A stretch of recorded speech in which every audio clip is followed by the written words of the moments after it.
Welcome back, everybody, to the second episode of the Devy Dynasty League podcast. I'm Hippo TV, back again with my fellow co-host, Crazy Carl. How's it going, man? Hey man, good to be back. Awesome. We're doing a back-to-back night podcast because we want to get through these picks in this draft here. So yeah, I guess we're gluttons for punishment, right? Yeah, we'll see how long we can keep this up. I want to definitely get through these, at least for these first 15 rounds here, so that we can do the rankings episode. That's the one I'm really looking forward to. And then really want to see how that compares to the ranking episode that the other pod dudes are going to do, the guys that do this all the time. It's fun to do. It's fun to kind of look at people's teams and try to get in their heads a little bit. Definitely. Yeah. Do we have a estimated date yet on when we're gonna get that other podcast in there?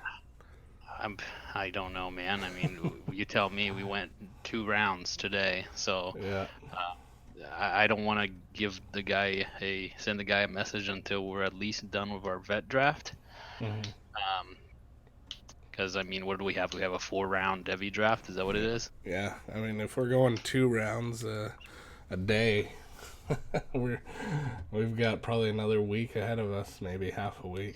Yeah, about at least 5 or 6 days or so, including the Devy draft. So, usually the pod guys are about a week out on the wait list. Hmm. So maybe I'll contact them in a couple days and see what the next spot is and get us in line. So Definitely. Awesome. Well, yeah. So, guys, get your picks in, get them in fast. Keep the draft going. Keep it flowing. And hit people up. Let them know they're on deck. That way, they can have their picks ready, and we can get this thing churning out.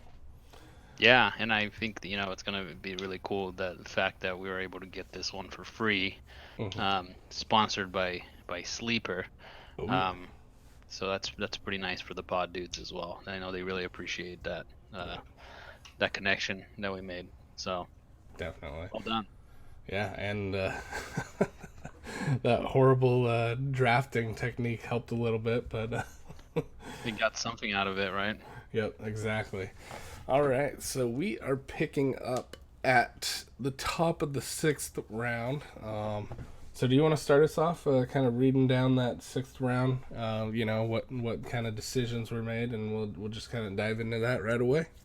Yeah, sounds good. I mean, right at the very end of the fifth on the turn, I picked up DJ Moore with the 512, and then Marlon Mack with the 6-1. Hmm. So followed by Marlon Mack, we had Cartwalla taking Chris Godwin. Devonta Freeman came after that. Darius Geis, Miles Sanders at 605. That was your pick. Hmm. Mike Williams went one after, and I know that you agonized a little bit between Sanders and Mike Williams, and think it was a good idea for you not to double up on the wide receivers there from the Chargers. Definitely. Um, Sony Michelle came after that. Calvin Ridley. Then we saw 3 running backs in Derrick Henry, Damian Williams, and Philip Lindsay. And then we saw OJ Howard come off the board at the 612. Hmm. So, what sticks out to you here in the sixth round? The big thing that sticks out to me is a lot of these players right here, for some reason in this round, I would say almost the majority of them have question marks attached to them. Yep, that's exactly what we were talking about before the podcast began, right? Yeah. I mean, we could start going down the list. Marlon Mack, is he long term the guy, or is he just kind of hey, this is what we got. We don't want to waste any draft picks right now at the running back position. What are your thoughts there? I could see it being both ways. I think this is his prove it year, right? I think Hmm. he's being given the reign here as the RB1. They are putting all this trust on him. I do think, as I said in yesterday's episode, that I think the Colts are probably going to have on the top scoring offenses of the NFL. So I think you combine that with that just great offensive line that the Colts have put together, and he could have a huge year. He's somebody that I think could be has RB1 potential if things start clicking for him. Now, I don't think that he's going to be some kind of, I don't think he's going to be catching many passes. So that's the one, disadvantage for Marlon Mack owners, and that's myself. I took him with the full understanding that I don't expect him to be getting a lot of points off of catching any passes. So, but I think it could go both ways. He could either just be the guy for the year, but if he really, proves that he's more than just your average running back, then maybe they just double down on him and keep it going. Mm-hmm. It's kind of interesting. It reminds me of just diving back a little bit and also kind of looking at another pick in this round, Derrick Henry. It reminds me of the 2017 season where it seemed like both Indianapolis and Tennessee were kind of testing out their backup running backs at that time. Frank Gore not getting any younger. Marlon Mack didn't do much that year, and I think the same narrative with Derrick Henry behind DeMarco Murray. It was kind of what are these guys? Are these guys studs or duds? And that year especially, they both kind of showed that they were duds.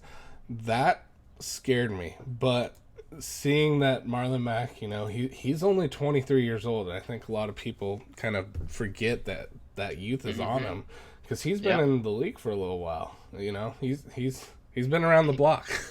He came into the NFL as a 21-year-old, I believe, and I mean that is one of the reasons why that pick was made, was because of the compared to.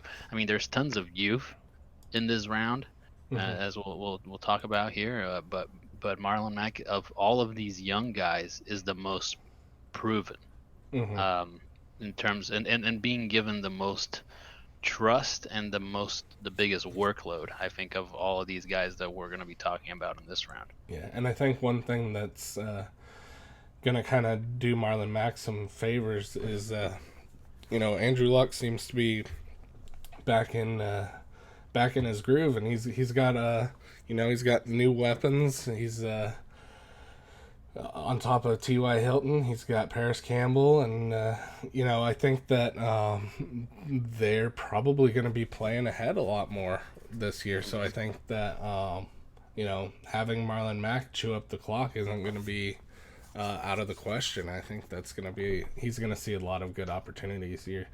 We were talking a little bit yesterday about Nyheim Hines kind of potentially eating into him a little bit, but with Andrew Luck, I think I don't see them playing behind too much. I agree 100%. As I said yesterday, I think Nyheim Hines is despite his desire to have 1,000 yards scrimmage, I think is what he said he wanted to do this year.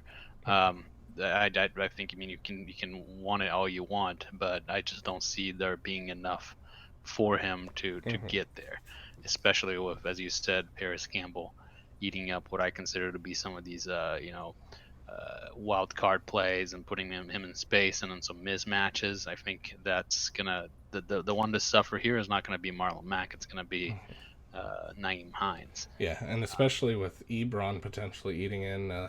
That's another wild card. I mean, I don't want to get too far ahead because I think Ebron hasn't come off the board until the 9th round. But, where does the Ebron Doyle landing spots, where do the cards fall?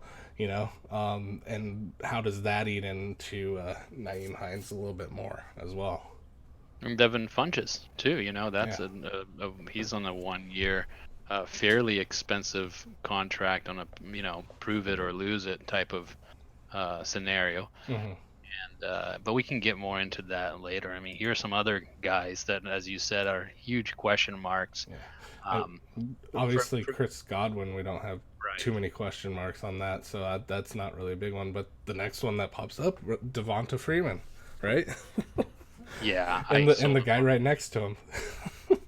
exactly. I mean, it's just one hurt guy after another, right? So I mean, we'll jump around here, but we got on this round Devonta Freeman, Hmm. Darius Guice, Yep. Sony Michelle, Hmm. right? So these are three guys that I could see any three of these guys missing as much as half the season Yeah. and being hurt. Well, I'm gonna Um, say that I think Sonny Michelle, his injuries are significantly more minor than both Darius Geis and Devonta Freeman. If I had to rank risk of injuries or readiness to come back, I would say Sony Michelle most likely to be healthy, then Devonta Freeman, and then Darius Geis because he had that infection that he was dealing with. there's a couple of infections, I Yeah. think. I don't know what the hell's going on in that Washington, medical room, but they're killing their players, man. Yep. Alex Smith and Darius Geis. It's like, come on. Getting an infection, yeah, that's nuts. I wonder if they're on the Patriots payroll. Yeah, right. I wouldn't be surprised. And then you have other guys in this round like Damian Williams, right? I've picked Hmm. Damian Williams in some other leagues, but is he going to remain the back in Kansas City? Not Hmm. just moving into next year, but just this year, all right? Because if he is, then he's going to be a stud. Yeah. But I don't see him as much of like some kind of special back that is like ultra talented and and deserves this type of attention that and draft stock that he's receiving right now. Yeah. One thing, correct me if I'm wrong, he was, let's see, the last team he was on was the Dolphins, and he was Dolphins. competing against Jay Ajayi back in the day, right? Yep. Yeah, and Yeah. he lost his And, job out there. exactly. And he came out here, after they'd shipped off Jay Ajayi, then they shipped off Damian Williams and kept Kenyon Drake, right? Hmm. Now, when Damian Williams came to the Chiefs, I mean, if anybody would have asked at that point, and I think I've seen this being said in other podcasts and some articles, like who in their right mind would have picked Damian Williams over Carlos Hyde? Exactly. Nobody, right? But Hmm. now it's completely upside down, and it's all because of that opportunity that he received at the end of last year, and he did so well that he just earned a job, Hmm. and fair enough, right? But is he going to keep the job? Yeah. That's a big question mark. I know that, Carlos Hyde, he's got those pass catching hands. He did on the 49ers. He's got that opportunity. I think he could potentially, if they need to, they could utilize that. And if he starts to shine, I would be a little nervous with Damian Williams. I tell people in a lot of leagues that have him that ask me, they say, "What should I do with Damian Williams?" I tell them, you sell him right in the middle or at the beginning of the season. You try to get what you can. You dive into that 2020 draft and you don't look back. I agree. I have him in a couple leagues, and when the hype hits sort of fever pitch, that's when Hmm. I'm looking to sell him. Exactly. But here another question mark. Your pick, Yeah. Miles Sanders, right? The talent is unquestionable that he's a stud. Yep. Um, but I told you yesterday I'm a big fan of what Doug Peterson has done in Philadelphia, and part of that has been essentially an always running back by committee situation Hmm. that limits every single one of them. Here's what I'm. So Here's my answer to that. I'm looking at his competition. We've got his next biggest competition is Jordan Howard. yes, He's a two down back at best. Miles Sanders is a true three down back. I see it as almost in like a Todd Gurley kind of situation. Hey, we're gonna do a running back by committee, but we're gonna do it just enough to make sure he's healthy. And I kind of see that. I think that's the way it's gonna go. I think skill's gonna win out here, and yeah, it'll be running back by committee, but the percentage is gonna weigh so much heavier towards Miles Sanders than Jordan Howard. I would not be surprised if It's, you're right. Now, do you think that I don't think that that's how the year Mhm. begins, though. Do you? I think I you have to assume that Jordan Howard is starting as the one on week one, right? no. Here's my thought. So you have Carson Wentz coming back from his injury, right? You want to try to avoid whatever hits you can, try to avoid um, any kind of damage on him. So you want to give him that dump off pass at any opportunity that he can. I really see it as Carson Wentz is kind of a reckless QB. He takes a lot of unnecessary hits. I think if Mm-hmm. you put Miles Sanders in there, you're going to give that little bit of insurance on Carson Wentz that you can just dump it off and be like, hey, check down to Miles Sanders. Whatever you do, just do not take any hits right Don't now. take the hit, right? So I kind of see him as, he's kind of that like, hey, last resort kind of thing. You throw it at Jordan Howard, he's just gonna like You he'll won't blade catch it. hands it. You won't catch it. Yeah. I love when Matt Nagy tried to make it sound like, oh yeah, Jordan Howard's going to be a pass catcher this year, and Mm-hmm. just nope. But on this one, I would just will just disagree on this because I think, especially the fact that he hasn't been at training camp yet, Mm-hmm. um, I think really hurts his chances of starting the year Yeah. as the number one. But I do think that he will likely be the number one by mid-season or so at the latest. Yeah. So I think regardless, this is a great pick moving forward. Um, but Definitely. then you got so further down the round, you have Philip Lindsay. What's your feeling about Philip Lindsay? I do not have warm fuzzies. I feel like he beat out Royce, but not by a ton, and I don't see him as a franchise style running back. I think that they can use him as long as they need him. But hey, 2020's coming up. You got some pretty nice looking guys on the block coming up here. You Hmm. know, I might if I was the Broncos, I'd be dipping my toe. Just checking it out, seeing if the water's warm. Yeah, as a Broncos fan, I actually hope that they don't play Philip Lindsay the way that they did last year. Because Mm-hmm. I think he's an exceptional talent as a pass catcher and as a third down back. Mm-hmm. As somebody like a Tariq Cohen or um, a somebody that you can again continue to say this, but put him in space and he's gone, right? Mm-hmm. But I think we now with this new system that the Broncos are developing, I think it's going to be more advantageous to the style of play that Royce Freeman played in college, Mm-hmm. sort of the zone run. And so I wouldn't be surprised if this is a at the very least a 50-50 type of um, backfield in Denver. And if that's the case, then I don't know that Philip Lindsay is worth the stock price that you're paying for him Mm-hmm. here among these other players that are going off the board at this time. Exactly. But we'll see. I mean, personally, myself, I'd rather have Kenyon Drake than Philip Lindsay. Maybe I have concerns about Kenyon Drake's longevity and Mm-hmm. health as well, but that's for another round. Exactly. Um, Derrick Henry. I'm not sold personally. I know that he was hot at the end of the year. Um, Crap most of the beginning, mid. Some people are buying in, but I don't know, man. I sell me on him.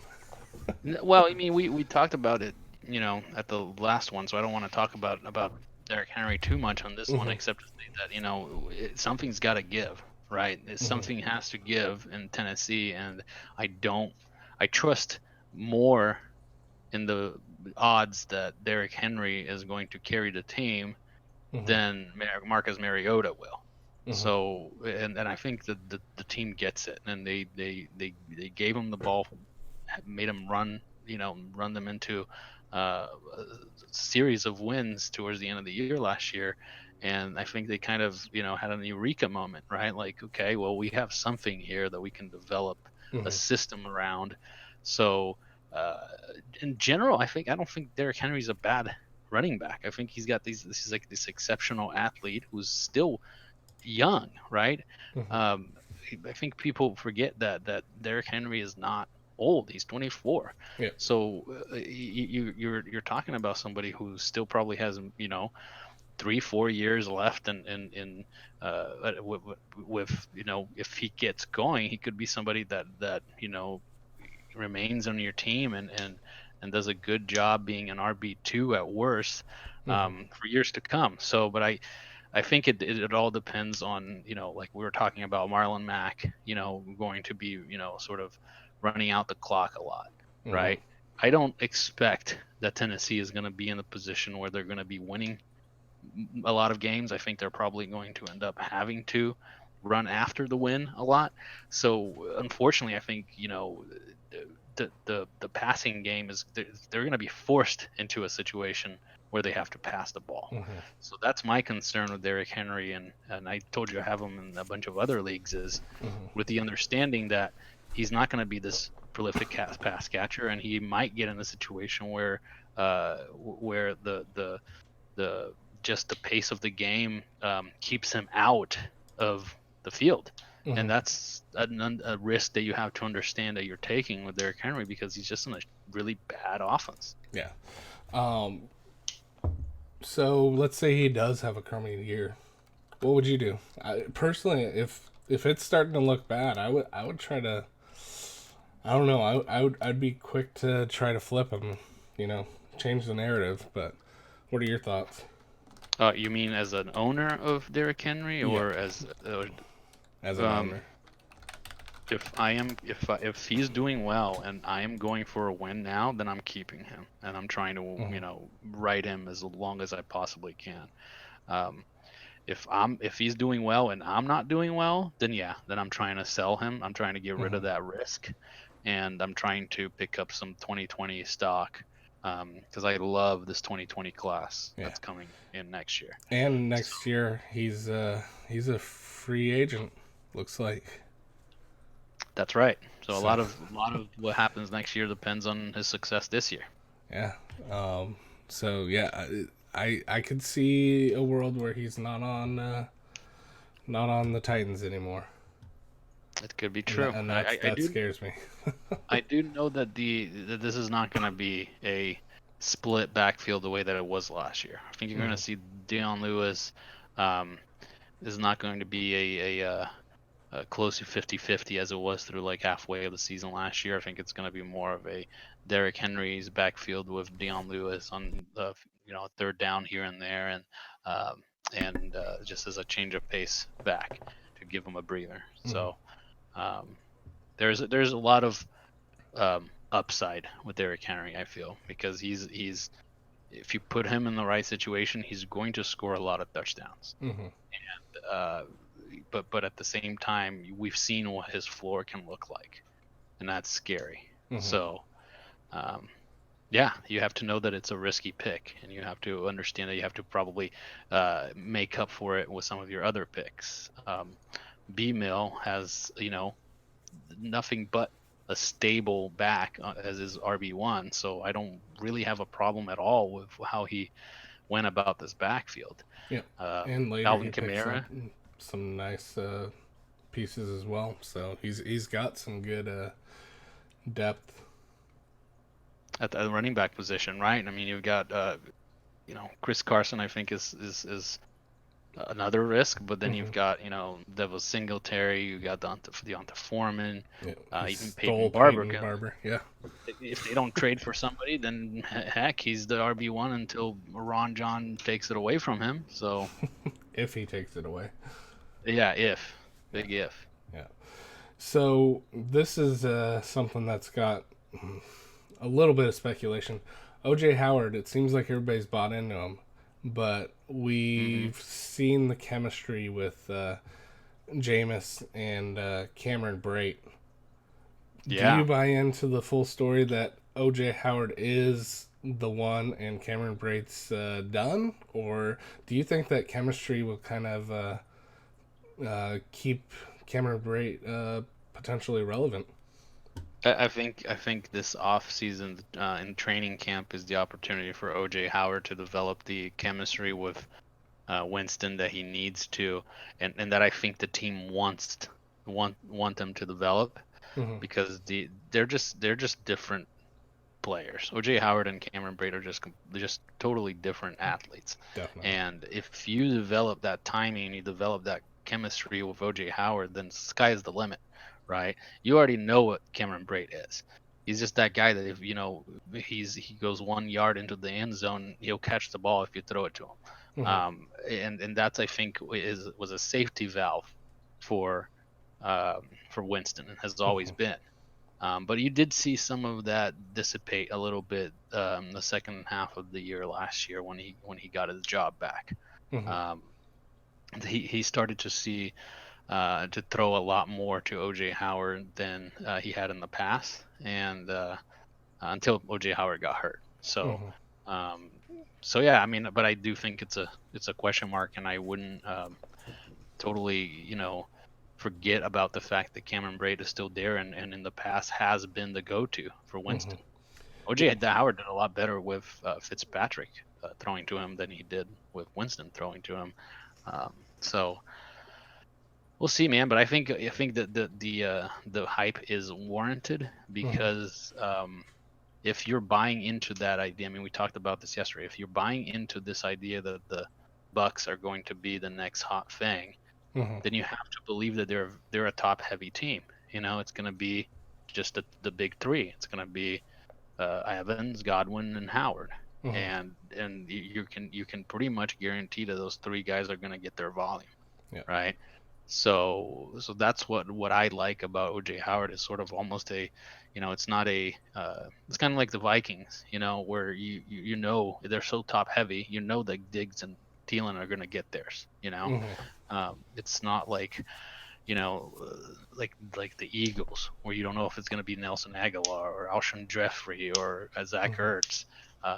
So that's kind of how I see OJ Howard into next year. Definitely.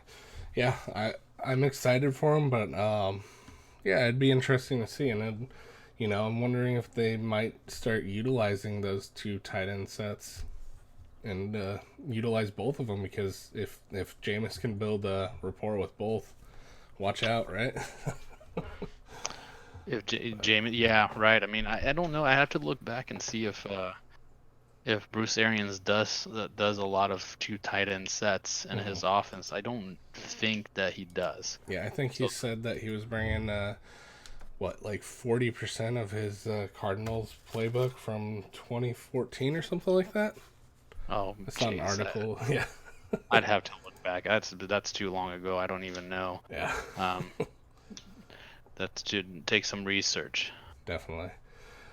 Who do Uh, we go to round here? yeah, next round, we've got L. Conley trading up, getting Rashad Penny, followed by Mark Ingram, Nikhil Harry, Evan Ingram, Julian Edelman, Cooper Cup, Philip Rivers, Kareem Hunt, Hunter Henry, Tyler Boyd, Jarvis Landry, and Robert Woods. This is there's a lot of interesting pieces here that went off the board. um, Yeah, I mean, right away, things that jump out to me are, so you see Kareem Hunt come off the board, mhm, so you definitely taking the chance that he's gonna be a factor once he comes back after his suspension, mhm, and this is where I don't like. I am not bought into this whole Tyler Boyd hype that a lot mhm, of people are. This hype train for Tyler Boyd, I'm not on it. mhm, I don't understand, as I said yesterday, I don't understand how in the world AJ Green and Tyler Boyd are going so close to each other on these drafts, like 1 to 2 rounds later. They mhm, should be going like 4 rounds in between. In my opinion, AJ Green should be going earlier, and Boyd should be going later. mhm, So those are the couple things that jump out to me. A couple of players that I know in that list I wouldn't touch are players like Jarvis Landry and Cooper Kupp. Hmm. Um, and I would only touch Julian Edelman if I knew that I was going for the win this year. Hmm. And I don't know that that's what Power Mark is going for. I mean, he's got a fairly strong roster, so he could. But I see him as being kind of, uh, he's this old wide receiver that doesn't hold much value after this year. Hmm. So Yeah, personally, I this, would have gone Cooper Cup there. Honestly, I personally like Cooper Cup. I think personally, I like the fact that Cooper Cup went a little bit before Robert Woods. I'm more of a Cooper Cup believer than a Robert Woods believer, but that's just me. okay, I know a lot of people that would flip flop that. I do. I'm one of them. I'm a Cooks Woods Cup Mm, guy. yeah, and I would say yeah, Cooks, Cup, and Woods, but I see Cup's youth and well, I shouldn't say youth because he's only 1 year younger than Robert Woods, but uh, I see him as a pretty strong player. I think he's got a lot of potential, and I think he's learning the system well. And they're really high powered over there. Like you were saying, I mean, with Vikings, I think they've got three excellent mouths to feed, and they're all hungry for the ball. Yeah, the concern that I have with that, and I mean, I took Wood this round at the very end, and I have the concern of you never know who's gonna eat on any given week. Hmm. You know, I think that guy that's safer is Brennan Cooks because he's just always been so consistent and he always gets his. Hmm. But he still every now and then does have a couple dud games here and there. Yeah. Um, but between Cup and Woods and you have those games where Gurley just goes nuts and nobody else, there's nothing left for for anybody else. Yeah. Um, it's difficult. It's a less um, the ball gets spread around more in LA, and I don't know if they're going to try to start using Gerald Everett more. Hmm. I don't think so, but I mean, I just for some reason I'm not a big Cooper Cup fan. Hmm. Even though it did seem like he had good chemistry with Jared Goff. So you did see Philip Rivers come off this round finally. I Hmm. thought he'd be coming off the round before. Um, Yeah, it's Besides kind of that, like a uh, you know gap in QBs. Personally, I'm going back to that Lamar Jackson. I'd definitely take Philip Rivers over Lamar Jackson. But yeah, I mean, if you're going for well, and definitely as your if you're taking, he took Kirk Cousins, right, and then yeah. he took Lamar Jackson. Hmm. Um, I don't know. I mean, normally, just if it's between Lamar Jackson and Philip Rivers, I'm probably gonna take Philip Rivers based on consistency. Hmm. But he already has a sort of a boring, Yeah. consistent quarterback in his roster, and I Very do true. like the idea of mixing, that boring floor with the upside of a Lamar Jackson for as long as you can possibly keep him. I Yeah. don't think he's going to be long for this league the way that he runs the ball. But Hmm. um, I like the decision he made. Given you know, again, I would have taken Josh Allen instead Hmm. of Lamar Jackson. But Yeah. um, so anyway, but I do like the combine, as I said before, combining the safe floor with the high ceiling. Yeah. So So, what are your thoughts on Umar's pick for Mark Ingram? He's 29 years old, not getting any younger. Uh, he's going to Baltimore with Lamar Jackson. Do you like it? Do yeah, you hate it? I well, I feel mean, like it's a dangerous thing. I mean, he's got the two young running backs already on his team. yes. Is it more Well, of I a mean, just a win now potential? well, that's the thing is that we kind of slammed him a little bit on the end of his. I mean, he started so strong on sort of Aaron Rodgers and two good quarterbacks to back him up, and uh, David Montgomery and Josh Jacobs, and then he sort of changed the the style of his team with that AJ Green pick Mm-hmm. um, at the middle of the 5th round. And he did message us before this podcast to say, like, listen, I just picked him because of the value, and after the 5th, I just kind of started going for value, Mm-hmm. um, which I understand. Whereas we look at his picks and we're more kind of like, he's doubling down on youth and perhaps looking for a 2020 win, or Mm-hmm. um, he's starting to try to mix the two a little bit here, right? So Mm-hmm. he's picked AJ Green, he picked OJ Howard based on value, I believe, and that is a good value where he picked him up. Definitely. Sony Michel dropped far. I mean, Sony Michel should have, if it wasn't for the injury, Sony Michel would have been picked probably 2 rounds before. Mm-hmm. So these are very good values that he's picked up in AJ Green, OJ Howard, and Sony Michel. So I can't disagree with the value of these picks. It just changes, it kind of confuses the makeup of his team a little bit, right? Where you're just kind of like, what exactly are you Mm-hmm. going for? A little bit of win now and a little bit of win later. Yeah, So it's almost like he got distracted a little bit. It feels like, it's like that. Oh, squirrel. so But maybe, I mean, maybe he'll have the, maybe, listen, if both Montgomery and Jacobs are studs this year, mm-hmm. he could be looking he could be making the playoffs and be, taking a shot at the championship, and in that sense, then he will be glad he has a Mark Ingram in the flex. He'll be Exactly. glad he has an AJ Green. Yeah. So, I know I gave him some crap for it at the last episode, and Mm-hmm. he explained himself a little bit, and I think that's a good idea. What B Mill shot us a message with, saying that we should, in the future, once we're done with the rankings and stuff, we should invite owners, like one every episode or something, to kind of answer some questions or give us some insight into what they were thinking during the draft, right? Because I think it's important to know. Otherwise, I would just be looking at Umar's, roster, saying, yeah, that Ingram pick doesn't make any sense. It Mm-hmm. just doesn't make any sense, as well as the AJ Green pick. It's Yeah. just, as you said, looks like he got distracted. So, Yeah. but that's my take on it. Yeah. No, I mean, he's got the potential. He's 29. It's not like he's Frank Gore. Uh, Not yet. or even, I mean, Shady's just 1 year older than him. So he has potentially, he's still got some gas in his system, but I mean, look how far he dropped. Back in the day, Mark Ingram was a household name. Now he's, Oh, second, third round, man. yeah.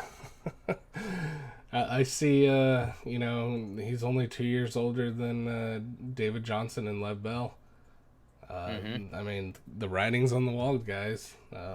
It's true. Yeah, Well, and you have flip to them know while that you can. and that's a piece of advice that I don't think Kamar even needs us to tell him. You get halfway through the season and it doesn't look like you can win the championship, find that team that needs a solid flex and Mhm. sell Mark Ingram for some picks, right? Or a Exactly. pick or whatever you can get for him. Yeah, or Because try you're to not gonna, consolidate too. Like, I mean, he's got a bunch of those extra picks he picked up. Try to flip that and maybe go for a higher value Devy pick. Trade up, do the bigger and better kind of totally. deal. Yeah, get a Mark, give an AJ Green and a second round Devy pick for a first round Devy pick or something like that, or a Mark Ingram and AJ Green for a first round Devy pick. And this is me talking as not knowing how much Devy picks are worth. So Hmm. forgive me if I'm totally butchering it, but yeah, those are the kind of moves that I'd be looking to make if it was a rookie draft. At least I would be looking to try to pick up some of those. Um, he's not going to get the 101 from me, I tell you that, but maybe he can go for that 102 to 104 range, because then Hmm. you're looking at, Jerry Judy, you're looking at Etienne, you're looking at Swift. So Hmm. these are some really legit studs that are going to be, coming off the board Yeah, definitely in the first 5 picks of the Devy draft. So, exactly. And I was looking at, Cartwalla, his biggest need, and we'll kind of dive into a little bit more. One of his big needs is a solid tight end. You know, maybe That's that's an true. option. Yeah, and I would be lying if I knew who the stud tight ends are in college right now. Mm, I'll tell you this: I don't think that we're gonna see a talented tight end class like the one we just had this year for at mm, least a couple more years. yeah. We had some really strong tight ends come off the, come to the NFL this year, and Hawkinson and Noah Fant and Irv Smith and um, who was the guy from Green Bay? He's a stud. Uh, Sternberger. yeah, Sternberger. I don't know that we're gonna have a strong tight end class like this in the next couple Hmm. of years. So maybe he tries to trade for a young tight end Yeah. moving forward. I mean, he could probably package a Chris Herndon and Mark Ingram, because I mean, if you look at Cartwell's team, he's got Leonard Fournette, Kenyon Drake, and then it just jumps off a cliff right there. You know, you Oh, package Mark Ingram and Chris Herndon, and maybe a second round pick or a third round pick, and you got yourself. You just bought the 102 in the Devy. mm-hmm. Yeah, and then you have a really solid running back coming to your team Yep. next year. Yeah, That's just right. remember you got to draft the right Swift, not Taylor Swift. I don't know, man. If it's my choice, Yeah, Taylor's hot. yeah, could be a good one to have on your team. We'll see I'll let see her how play she pans cheerleader out. for me all day, every day. Yeah. So yeah, it was an interesting round. Jarvis, you tapped on a little bit. Um, I kind of like Jarvis this year. I feel like OBJ is going to take some of that pressure off of him, and he's one more year into the system now, so he's got a whole Hmm. year under his belt with Baker to kind of get that rapport built up. Um, I mean, behind him it's Antonio Callaway. Rashard Higgins, right? Yeah, yeah. Yeah, It's. I it think gets it's going ugly. to be the OBJ Jarvis show, and It could be. My thing with Jarvis is what you throw to him. Like, mhm, he doesn't create anything. He's mhm, like that guy who if you give him X targets, he will give you X production. mhm, And if that's the case, his production is not going, his volume is not going to go up mhm, from last year. Um, and that's my concern, is that his volume is going to likely come down from where it was last year. So you're mhm. looking at what his production was last year, and you couldn't have been happy as an owner of Oh Jarvis no, Landry last year. yeah, I Um, offloaded him personally. yeah, so I do see what you're saying. It's kind of like the inverse of Juju that we were talking about yesterday. Hmm. That uh, the more I look at it, the more concerned I am about Juju's ability to handle the pressure that he's gonna have as the one. Hmm. Um, and what was it? I saw somewhere Keenan Allen was on. I think Keenan Allen was on that show with Skip and Skip Bayless and Shannon Sharp, Hmm. right? And he was being asked about what it's like to go from being the number two to the number one, and Hmm. how that changes your your sort of your route running, and your just kind of how it changes your mindset as a wide receiver. And Keenan Allen just kind of nailed it. I think he's like, it's a totally different game, man. You're having to deal with double coverage. You're having to deal with these shutdown corners that are just going to ruin your life if you're not preparing for it. And he's young, man. He's young, and he's been given these routes in Pittsburgh that he's now going to have to change his routes completely. Or if they keep him running the same routes, then who's going to be, I mean, is it going to be James Washington? Is it going to be Hmm. Moncrief? They're going to step up and run routes on the outside. It's just, I'm very concerned about Juju. So, I can see um, the argument you just made for Landry. He's going to be, all this pressure is going to be taken off of him. I do think that he's not a one, Hmm. right? He has this, he's like a one in the locker room. You know what I mean? That's what I Hmm. see him. He's just this really charismatic leader in Hmm. the locker room. But he's not a one in the field, and Yeah. he shouldn't. And I think the Browns realized that last year, and I think that's why they went out and got OBJ, Yeah, which was great. I kind of think that this reunion too of Jarvis and OBJ is gonna kind of bring some fun to the team too. I think that might be interesting to see. You know, they were buddies, right? High school, I believe. Hmm. Yeah, I think Um, they grew up together. yeah, bringing them back together, messing around with Baker. I could see some good, fun chemistry on this team now. You This is know, with Hugh Jackson gone, good lord. I think The guy was it'll fast be coming out. interesting. Yeah. I keep seeing that clip of him like in the coaches meeting, like dressing down Todd Haley, Hmm. and it's just like, oh, it's like cringeworthy, man. Hmm. Like, I'm the head coach. I'm the dude. When you guys are in my seat, then you guys can run this meeting however you want. You guys can run this team, but I'm the guy. Just like, oh yeah, well, you're a great leader, buddy. Yeah. Um, Cringe. So glad he's gone for the sake of Brown fans everywhere. Yeah. Browns are super excited. Browns fans. They Uh, should be. I mean, yeah, they went from zero to hero this year. I think they're gonna. They're It's gonna be contenders, man. beautiful. They're definitely contenders. I buy into it. Yep. So I'm not sold that Jarvis is done. I think that Jarvis could have some valuable fantasy relevance, and um, I like the fact that he can be that guy to kind of back up Chris Godwin on Cartwala's team if Hmm. Tyreek is suspended.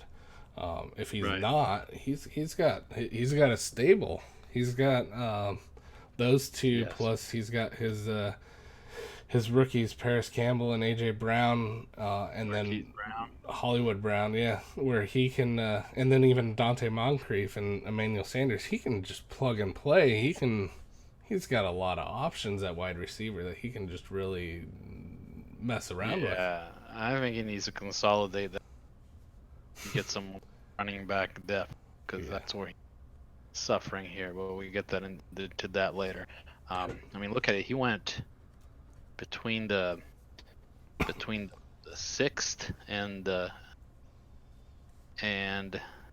13th round. He took six wide receivers and one running back. Hmm. So yeah, I mean, of course he's got that wide receiver depth. He just completely ignored the running back position those middle rounds there. Um, so I hope it works out for him. If Leonard Fournette is a bust, then Yeah. he's in big trouble. I'd be calling up the either the Ryquell owner or I'd be like, hey, how much does Mark Ingram cost? Yeah, I mean that's a good idea. Somebody who's willing to. Yeah. Umar would be a fool not to take some of the. Again, if Umar is Hmm. not looking like he's going to win, pick up some of these young wide receivers from Cartwalla. Yeah. AJ Brown, Marquise Brown, Paris Campbell. Just take your pick and send Mark Ingram over there and then some. Hmm. Um, I think yeah, the big thing though is Carterwalla's got to realize that his depth in running back is pretty weak. He's got to approach Umar pretty soon here, otherwise that price could go up on Mark Ingram pretty fast. I yeah. If you're gonna buy now. once I you're don't disagree. I once don't you're in the disagree at all. season, it's inflation's gonna hit on a lot of these players, and some It's players are gonna premium. devalue too. The premium is gonna go up for sure Exactly. because the people know that you're desperate. You know. Hmm. And with good reason. Yeah. So let's go to the. Do you have anything else to say about the seventh round, or can we No, move on? I'm excited to see the potential of Ingram and Hunter Henry. I think they're both kind of like jury's out on them. It'll be Hmm. exciting to see. And then N'Keal Harry, he's a really strong player. I'm just the longevity of Tom Brady. Brady. I don't know Yeah. where that's going to be. You could be looking at uh, a new quarterback within a couple, like a year or two, even. So, Yeah, that's my concern. And then, I got into a big argument with league mates in another league about it. Apparently, there are some real Nikhil Harry passionate truthers here. mhm, Not truthers really, because he's high everywhere, but just fanboys, I guess. mhm, My whole point is that nowhere, I mean, very few people had Nikhil Harry as anything above a like the number 4 or number 5 wide receiver of this mhm. class Yeah. before he was picked by the Patriots, I right? And actually had him. now, I had him and Butler as my top two. well, so I'm talking about these analysts, right? I don't know what Hmm. the hell you're doing, but the top analysts that are looking at the prospects, right? You go and you Google like 2019, NFL prospect wide receivers, right? You will find almost, unanimous consent that N'Keal Harry is like number 4 to number 7 on the list, right? So then he goes to New England, and all of a sudden Hmm. we're talking about him being the 101 in some of these rookie drafts. Hmm. Like, I think that's nuts, Yeah. right? I think you're sure you're counting on a rookie wide receiver having a great year in a system that is notorious for being rough on rookies, Hmm. right? Oh yeah. And then you may very well be done with Tom Brady the next year. Hmm. So what this value, this perceived value that N'Keal Harry has received from going to New England, I think is Hmm. way too overhyped. And if I had my choice, I'll tell you this: if I'm at 105, 106 in a rookie draft, Hmm. and you saw like Kyler Murray go off the board, and then you see like Jacobs, Montgomery, uh, Miles Sanders, and what's the other guy? What's the Haskins. other? Uh, yeah, let's say a Haskins come off the board, and you're sitting there having to decide between a N'Keal Harry or one of these other top wide receivers. I would not instantly push the Hmm. N'Keal Harry button. Here's a Like, I question. would be. But Here's a question for you. If N'Keal Harry had lasted one more round, uh, or one more turn and dropped to the second round, I know that the Cardinals said that they were gonna snag him. They were hoping he fell. If he landed on the Cardinals, I personally would still have him valued just as high as he is on the Patriots right now. Do you agree or disagree with that? well, I would have him valued higher because I'm looking at like at the long term, Mm-hmm. right? The reason why I love Hakeem Butler, but these rookie wide receivers, him and Isabella, Mm-hmm. being I'm not looking at them making a big splash here in 2019. Mm-hmm. But I am like, just if Kyler Murray gets this offense going this year, just watch out in 2020, right? And Mm-hmm. these guys are going to be awesome in 2020. And that's what I would be looking like. I don't really look at wide receivers and judge their value based on what I think they're going to do in this first year. I judge them on what they're going to do in year 2 and year 3. Mm-hmm. And so I would actually like him more had he gone to the Cardinals, right? Mm-hmm. I think it's kind of crazy how far Hakeem Butler has fallen. Mm-hmm. He goes what, end of second round in some of these drafts. Yeah, and it's funny because, like I was saying, I had him second um, before the NFL draft, even. So uh, landing on the Cardinals, I was pumped. It's the perfect fit. He's the big, tall guy that Kyler Murray can toss up, and he can win those 50-50 balls easily. He'll be the one. He's the prototypical one, Hmm. not Andy Isabella. Yeah. Let me trying to see here. I believe he's 6'5". Let me just He's double. huge. Yeah, let me just double check here. He's a beast. Hmm. But that's Six that's the six. point. Sorry. Or well, What a I've got one that says 6'6" and one that says 6'5". Well, he's huge. Yeah. Yeah. And I don't, and I so that's why I'm, I I would rather, honestly, Mm-hmm. I would have a hard time between making the decision between at like 106 or something like that between Akil Harry and I know that you don't like him, but like a DK Metcalf. Mm-hmm. I think long term DK is in a better situation. Mm-hmm. We know who his running. We know who his quarterback is going to be. We know he's a highly accurate thrower, Mm-hmm. and you don't need DK to be this sort of route specialist. Yeah. You just need him to be really good at the one thing that he does. In a non-superflex league, I have him ranked 12th There you go. for DK. Yeah, and you're not a fan of DK, but I know that you look at the DK was always ranked higher than Akil Harry Yeah. and the prospects before the draft, right? Yeah. Before the combine. Before both of them, right? Yeah. I mean, the combine sunk DK Metcalf Oh yeah. because of that cone drill. Mm-hmm. Yeah, but aside from that, his measurables are off the board. Mm-hmm. Anyway, um, let's tie up the 7th round here and go into the 8th, unless you have No, yeah, I'm ready when you are. Go ahead and read them off for us. Well, so right at the end there, you got Conley took Rashad Penny at the end of the 7th, who I do think that he becomes the dude in Seattle. Mm-hmm. So just a matter of time. And then you have Corey Davis. Or you're reading them backwards. Oh, sorry. You're right. That was the other way around. Rashad Penny was at the beginning, and Robert Woods was at the end. You're right. So the Tom Brady comes off the board at 801, Kenyon Drake at 802, Christian Kirk 803. Then you have Drew Brees, Daniel Jones, and Derek Carr. Mm-hmm. Little mini run there on quarterbacks. Umar picks up James White, Tyler Lockett at 808, Chris Carson at 809. Tariq Cohen at 810, Tevin Coleman, and then Corey Davis at the end of the 8th with the 812. Yeah. So what's your take? So I'm a little shocked on the Tom Brady.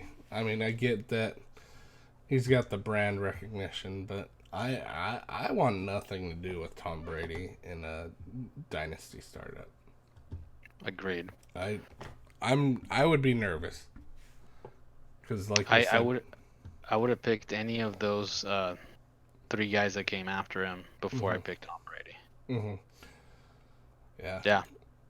I mean, maybe not Drew Brees, but I mean, no, I could see. I still would have picked Brees over Brady. Okay. Yeah. I mean, yeah, Derek Carr, Daniel Jones. I mean, a lot of potential slim upside.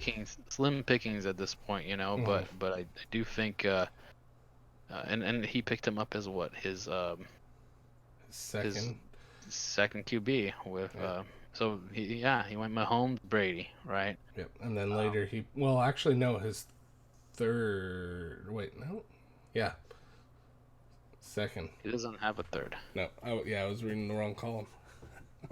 No, yeah, and so I think something for Cole to think about. He's gonna need to think about his future QB and navigating the bye weeks. Right. Yeah, that's another thing about just how to do that. Right? Do you just try to get a stud, wide receiver, running back, instead of worrying too much? Because I mean, one way you can do it is you pick up a Mahomes in an early round, like Cole did, and then just don't pick anything, any quarterbacks in those mid rounds the way that he did, and end up with a Tom Brady, right? So in his case, what he ended up with is Damian Williams, Golden Tate, with some depth pieces of Larry Fitz, D.D. Westbrook, right? So I mean, that's who he has to plug into that super flex position on the bye weeks, right? 10 and 12, he's gonna have to plug in some non-quarterbacks in those weeks, and I don't know that he executed it well enough here. I would be looking at some players better than that to fill into those bye weeks. Otherwise, you're just kind of putting yourself at a real disadvantage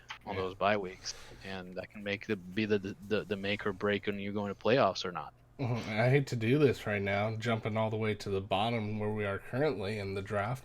But if I was El Conley or J. Tate Ball or even myself, I would talk to people. I would talk to these people that have two quarterbacks and I'd say, "Hey guys, look at the quarterback situation right now.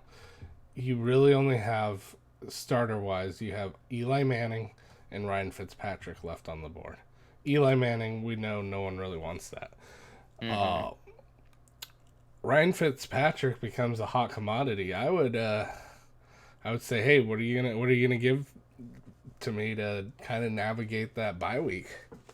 You're gonna have 2 bye weeks. That's 2 weeks where you could potentially chalk up to an L when you're facing a team that has, both of their QBs in. The problem is, do you expect? I mean, you're looking at these bye weeks are, same for Cole, 10-12. Mm-hmm. I don't know that I expect Fitzpatrick to be the quarterback that late. Mm-hmm. You think Rosen can actually beat him out, I think it's or do you think he'll less. self-destruct?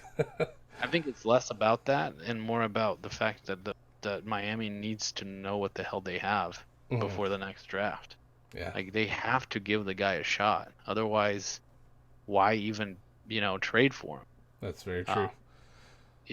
What are you gonna do? Like just pick up another quarterback? I mean, poor Josh Rosen, right? Mm-hmm.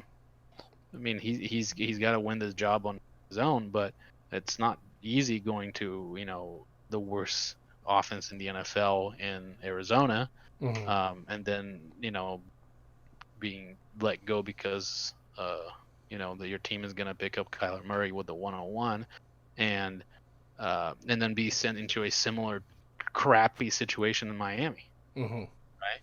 Yeah. I think you got to at some point give the guy a shot and see what you got. I mean, it's not like the Dolphins are gonna be trying to make the playoffs this year. I don't think. Mm-hmm. So screw it. If you have to tank it, but figure out if this is your guy, and so you know what to do in next year's draft. Yeah. Yeah, that's definitely a valid point, and it makes that Josh Rosen more of a wild card. Miami's just kind of a gross situation right now. It makes it interesting, and so if I was, For me, I would try to go for someone cheap, like someone that we know is going to be a starter, like a Joe Flacco or a Marcus Mariota or even a Nick Foles. Hey, what do you want for that? well, I mean, I'll tell you this. After week 9, Mm-hmm. Joe Flacco's on the board. I'm totally, he's on the trade block for me because I'm not looking to keep. I've got Joe Flacco in there as my bye week fill-ins, Mm-hmm. and as my bridge to Drew Lock. Mm-hmm. That's the only reason I picked Flacco with a fairly early pick the way that I did, because I didn't want to lose what together makes QB3 for me. Mm-hmm. But once my bye weeks are done in week 9, you've got 3 more weeks there of bye weeks that somebody can come and grab Flacco from my team and not lose those 2 weeks just because you didn't have somebody to fill in that hole for. So heads up, guys, if you need that, hit me up. Yeah, C. Cole might be a good contender for that because Patrick Mahomes is on a bye on week 12. And Tom Brady in week 10. Exactly. I mean, it's perfect for him, actually, for C. Cole. He should definitely be giving me a call right after week 9 is over, buddy. Yeah, and you would probably sell him for something pretty cheap, like a 3rd-round Devy, right? Yeah, just give me something that I can look to next year. That's what I'd be looking for, because I don't think Joe Flacco is going to be starting for the Broncos next year. So. Mm-hmm. Yeah, I had a similar situation in a single QB league. I had Patrick Mahomes and Teddy Bridgewater, and I'm talking to the Mariota owner, and I'm like, hey, he's like, yeah, just give me a 3rd. we'll call it good. So it's navigating those bye weeks, and I think it's even more critical, especially in a super flex. Mm-hmm. Huge. All right, so what else do we got here that jumps out at I've got a little bit of that. I mean, we talked about Corey Davis. Yeah, I don't know we that we talked a need little to bit about James White. revisit. That's right. A little bit about James White in that New England backfield. Yeah, Chris Carson's an interesting one. Is this the year that Rashad Penny finally shows up, or is it the Chris Carson show all year long unless an injury comes? First, I think he's hurt right now. Right, he had surgery. Yeah. I think it's the way that this off season is going is almost the opposite of the way that the last year went. Um, and I forget where I read was something about how a lot of these guys prepare for the combine, and they're not preparing for the season. They're preparing for the combine so that they can get drafted high. And Rashad Penny came to training camp overweight with a hand injury, and basically to some extent ruined his rookie year. Yeah. But you saw the flashes of brilliance and the couple of opportunities that he was given. And I'm not one of those guys that believes Chris Carson is more talented than Rashad Penny. So at the very least, it's going to be a 50-50 situation, I think. I'm not one of I don't believe Chris Carson is going to be, the stud that he was last year. So yeah. And it's kind of interesting. Those three running backs right next to each other, Tevin Coleman, Tariq Cohen, and Chris Carson, they all kind of share that same narrative, the same story. Who's gonna do what in their backfield? I mean, David Montgomery could easily take over Chicago. Tevin Coleman is healthy right now. Jerick McKinnon's not. But Jerick McKinnon, they've got a lot of money, and you know what they always say, follow the money. So it's like, where do you go on these guys? And I think we're kind of getting into those like dart throw kind of picks. Yeah, I think Kenyon Drake was the last guy that you can be like, he's a sure thing. And I do think he's a sure thing. I talked about it yesterday. I don't think he's got to worry about being unseated from that one position. I think you're right that 49ers backfield is a bit of a mess here, but I do think that McKinnon has the upper hand just based on investment. But is he healthy, right? And then in terms of Tariq Cohen, I think I saw an interview that he did with the NFL Network, I believe 2 days ago, or maybe yesterday, where he said he doesn't expect his role to change, and I don't expect that at all. I don't think that the addition of David Montgomery changes much of anything. I think what it does is it creates, I think Mike Davis was an ad that they made before the draft as sort of an insurance policy, and once they got David Montgomery, they knew that was going to be their guy. Like I'm a full-on believer that David Montgomery is going to take over that backfield, and Tariq Cohen is going to be used as that wild card that you're gonna put in space and create some mismatches and watch him run the ball all the way to the end zone.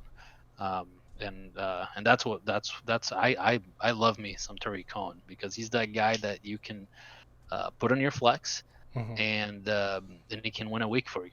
Yeah. And he can also lose a week for you though too if he doesn't go off at all. And so that's the scary part.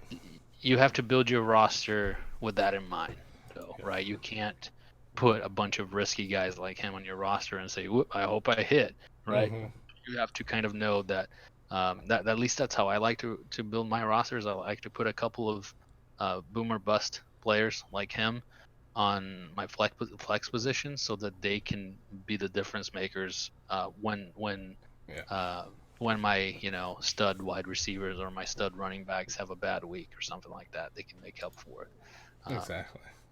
So that's how I see the sort of trio of and then you can throw James White in there as well as I am a believer that James White is going to probably maintain the same role that that he had last year. I think this is his last year in New England. I think next year he's done. Yeah, I think you're gonna see the ascendance of Damian Harris, and it's gonna be the Damian Harris and Sony Michel show after James White is gone. Yeah, I think because of the difficulty and everything and learning the offense there, I think Sony Michel will have the leg up, especially being in the system. But For sure. this is the year where he can kind of show and has the opportunity to, like, hey, I got the pass catching chops just like James White, and I see that. He had it in college. It's time to start showing it now in the NFL. Yeah, he just needs to stay healthy. Yeah, luckily it was just a scope surgery, so it's nothing super major. And so, I mean, like I was saying earlier, I think out of all those injuries up there, that was the lightest. Yep. Right. Exactly. What are we at on clock? We are sitting at just over an hour, so we can probably, what do you say, wrap up rounds 9 and 10 and call it good? Yeah, let's try to wrap this next 2 rounds up a little bit quicker. And so why don't we do this? Why don't I just go? Did I do the last one? I did the last one. Why don't you do these 2 kind of together right here, 9 and 10, and we'll just talk about the things that jump out at us in these last couple rounds. Sounds good. All right. So we got next off the board 9-1, Lamar Miller, Sammy Watkins, Drew Lock, Allen Robinson, Darrell Henderson, Will Fuller, Royce Freeman, TJ Hawkinson, DK Metcalf, Dante Pettis, Paris Campbell, and Eric Ebron. And then diving into the 10th round, we've got Noah Fant, AJ Brown, Cortland Sutton, Josh Rosen, Debo Samuel, Kiki Cootie, Michael Gallup, Justice Hill, Marcus Mariota, David Njoku, Nick Foles, and Robbie Anderson. Lamar Miller, he's the old faithful. He's the guy that just can't lose his job. He's like the Marco Murray back in the day, right? Mm-hmm. You never knew when the guy was gonna finally get the throne. You keep betting against him, and he keeps proving you wrong, right? Yeah. So I like that pick. I was actually looking at him potentially if he fell to me. So that was a smart pick right there. I think it's the right time to draft him right there, and it made sense. I agree. It's a good value.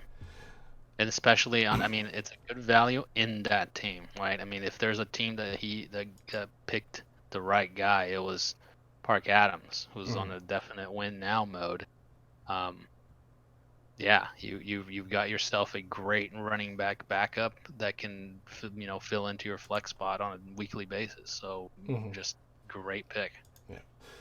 One thing that's kind of interesting here is that Allen Robinson pick. Anthony Miller's starting to show up. What do you think? Do you see it being Allen Robinson still is the one, or do you think Anthony Miller could overtake him? I think for the last couple of years, Allen Robinson's stock has been dropping, and I don't think that's going to stop. I think unfortunately, we've seen the peak already, and it's not going back.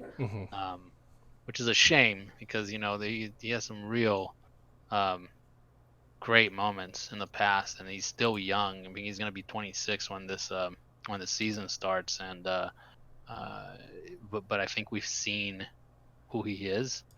We've seen what he can do, and I don't know that he gets. I think he still maintains that one position this year, but I think he's definitely on a downward trend here, and so you have to know that what you're getting. You're getting somebody whose value is not going to be going up from here. It's only going to be going down. Yeah. So, and I made a water bet last year in one of my other leagues. The guy that I made it against said, "Oh, Allen Robinson's he's the next hotness. He's gonna be amazing." And I said, "No, I'm taking Brandon Cooks over him." He's like, "What? You're crazy." And I said, I'll make a water bet with you. And whoever has the most points on the end of the season is the winner there. Well, it And wasn't even close. no, and instead of living up to his bet, he decided to drop out of the league. Oh God. Yeah. These type. Is that your local league? No, this was an online one. I told him we would film it and everything, and it'd just be we'd post the film. But yeah, League mates. Don't be that guy. yep. If you're gonna make bets, you gotta live up to them. Yeah, this is all for fun, so have some, you know. Um, and if it's my turn to spin the wheel of water, so be. Hmm. Yeah, I think another interesting one is the Daryl Henderson pick. Personally, I don't see.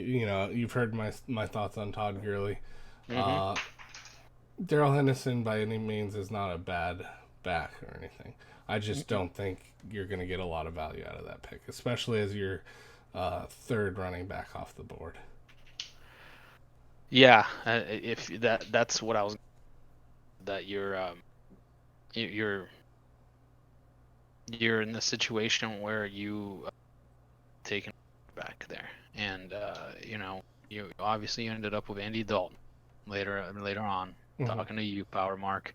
Um, it's suspect, right? I mean, you won't be getting Daryl Henderson probably in the next round, so probably somebody else would have picked him up. Mm-hmm. Um, but there are other. I would have much rather have a Royce Freeman in Yeah, that situation. I'm not even high on Royce Freeman, and I would probably do that as well. Yeah, you're really counting on that the Todd Gurley, Mm-hmm. being done, which is just not going to be the case. And maybe Daryl Henderson is part of the committee, but I happen to believe that if it's not even Daryl Henderson who is the backup in case Todd Gurley gets hurt. Yeah, Um, it's Malcolm Brown. yeah, I mean they went out and they signed an offer sheet after Detroit offered him a job, and I know that LA had the option to keep him, and they did so because they liked what they saw last year. So um, it's I didn't like the pick based on what his roster looked like because of he could have in his position I would have picked either Foles or Mariota Mm-hmm. there. Um, I happen to believe that Foles is put him in the right system, and Foles could be a serviceable QB2. Mm-hmm. Um, Yeah, so because that's probably what. Jacksonville's been hurting, and I think this will be a good area for Hmm. him. I think it'll Yeah, it'll be fun. yeah, you put him in those RPO offenses, and I really hope that's what they're doing because that's where he excels. Mm-hmm. Nick Foles on the run pass option, and and that's why I'm excited for Leonard Fournette. As long as he Mm-hmm. can stay healthy, I think Leonard Fournette's gonna have a great year. Yeah. Uh, so that would have been my pick there. There was just kind of taking care of my QB2 and not be stuck with the ginger wonder there in Andy Dalton. So but anyway, other picks here in the 9 for 10 Mm-hmm. that jump out at you or. I would say, again, I'm not a huge fan on Sammy Watkins. I know that some people are. His value really depends on the Tyreek Hill situation. Hmm. I hate players that depend on a suspension to be valid. It just makes it's not something I personally would want on my team, but I get it. I know that Umar is not really stoked about it either. I think he's said a couple. Please send me wide receivers because I don't think Sammy Watkins as his wide receiver too. Mm-hmm. Yeah. I would certainly be concerned. Not just because here's the thing is even if Tyreek Hill is gone, say 10 games, Mm-hmm. um, I'm convinced that this is not going to be the Sammy Watkins or the Miko Hardman or the whatever other wide receivers they have there. It's going to be the Travis Kelce show. Mm-hmm. It's he's going to have a huge year, and Yeah. that's all that's all there's to it. Sammy Watkins has had this is his third system, right? Mm-hmm. And he's had what 1.5 good years in his resume. Mm-hmm. Like how much longer? How many more excuses can you make for the guy? Yeah. You know, I- I'm None. not I haven't bought it either, and Yeah. rather have like a Dante Pettis in Yeah. that position. I'd rather eject him into space. How do you feel about these rookie tight ends? I mean, you took Hawkinson at 9.8, and I took Fant at 10.1. Mhm. You I think they're going to do anything this year, or I'm it's going to be? sitting on one tight end.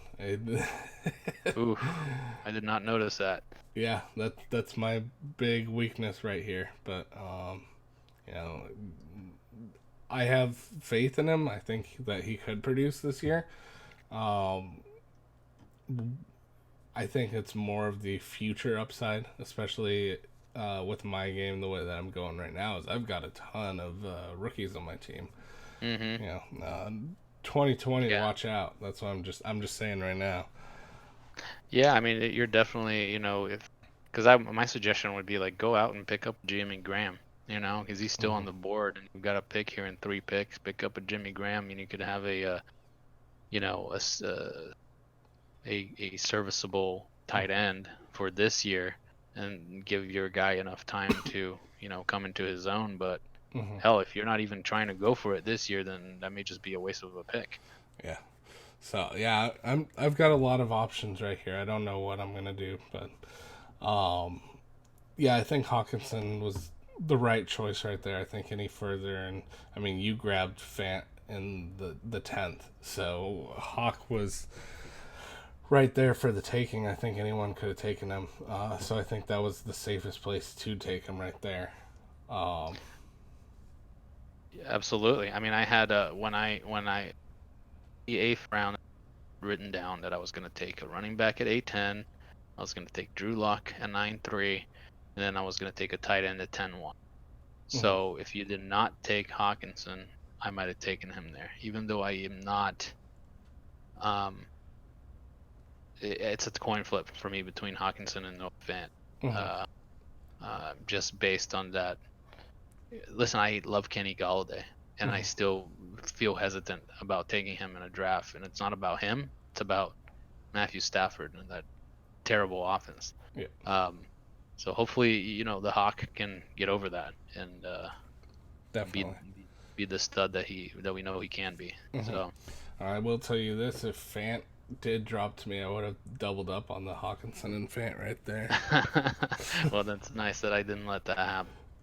Definitely. That was my plan and well executed. These rounds here between 8 and 11, Hmm. like I wrote down pretty much exactly the players that I was gonna get, and I'm just so happy that exactly the players I wanted fell to me. So Hmm. uh, it's a beautiful thing when that happens. So Definitely. Yeah. I think one weird pick that kind of stands out to me. I'm not sold on the Josh Rosen ahead of Nick Foles and Mariota. same. So that was a little off. Justice Hill, I'm a little nervous on. I don't know if he'll necessarily start this year. So you've got two people that potentially aren't going to start for your running backs there. You've got Daryl Henderson and Justice Hill. There's a lot Yeah, of risk there. that's difficult. And Yeah. the other thing with and the other thing with the Josh Rosen pick that you mentioned is in specific. Like there's if you're worried that Josh Rosen is going to take a little while to become the starter, Hmm. you don't pick him as your backup when you have Sam Darnold with such an early bye week. He has a bye week of the week 4, Hmm. right? And I know it's dynasty and you're not supposed to really be looking at bye weeks that much, but um, so maybe Jay Tate is a Josh Rosen believer, and he thinks he's gonna turn it around and just doesn't Hmm. care about having somebody to fill in that bye week, right? Yeah. Um, but he's not gonna be able to find. I mean, maybe he picks up Fitzpatrick. I mean, maybe Hmm. that's the right move for him to make here on 18-4 is for him to um, pick up Fitzpatrick and be able to secure having a bye week Yeah. 4 and 5. filler. Hmm. It makes the most sense. I think the other thing too is worst case scenario if Marquez Valdez Scanling starts shining or something like that, you could offload him for Mariota. Yes. Well, I I think you can probably mean, get, or you he's a might little even be able to get more tight than right that. now, but yeah, yeah, you could offload him to one of these richer QB teams. Hmm. See if you can't get something else, He But could be the two in Green Bay. I mean, he could. I think that's wide open yeah, or between if you're MVS and Allison. if your outlook looks bleak, I would maybe try to trade up into the Devies, try to secure that. I mean, he's already at the uh, what's he at the 104? I don't think he traded away his pick, but let me just verify real quick here. I wouldn't pick. I would pick one of those stud, He could either pick running back Tua. receivers with.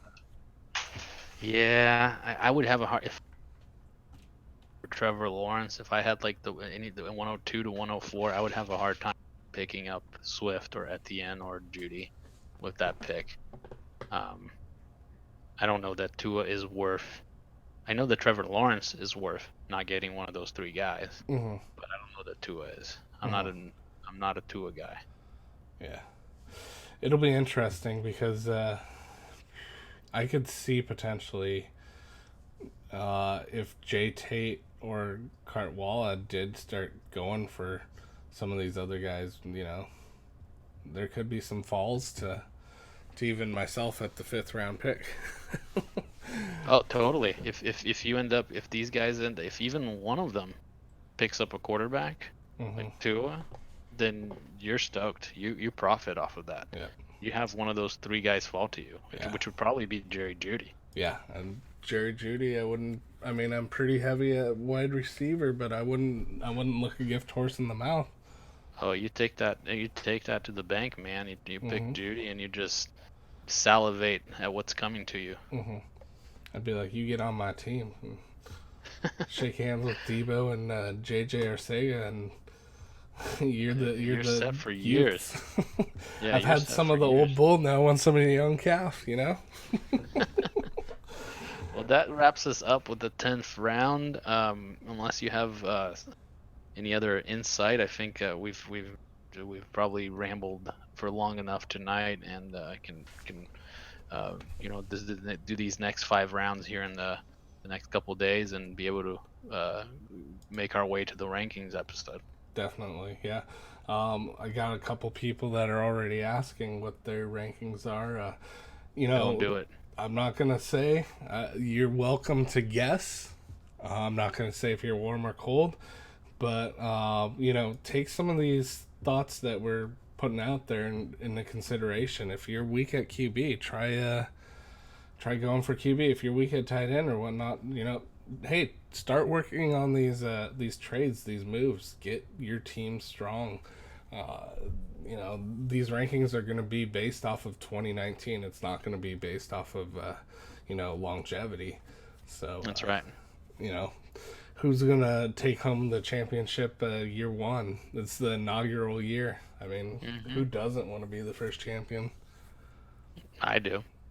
Yeah, I would like to too. I mean, I need to just have all my players talk to Julian Edelman, get some of his magic juice going His in them. juice. Well, all right, man. It's been real. It's been a good time talking to you again. Yep, as always, and we'll be back next time. And I think, like you said, hopefully we can go a little faster on the picks and whatnot. We can get that ranking podcast, the other one, going into our league pretty soon here, and kind of seeing where we're at as well. And it'll be interesting to see how close we are in our rankings. I think right now, I will say that we're pretty tight as a group in terms of. I think there might be a few that are near the bottom, but for the most part, it's a pretty tight pack that anyone could take home the championship.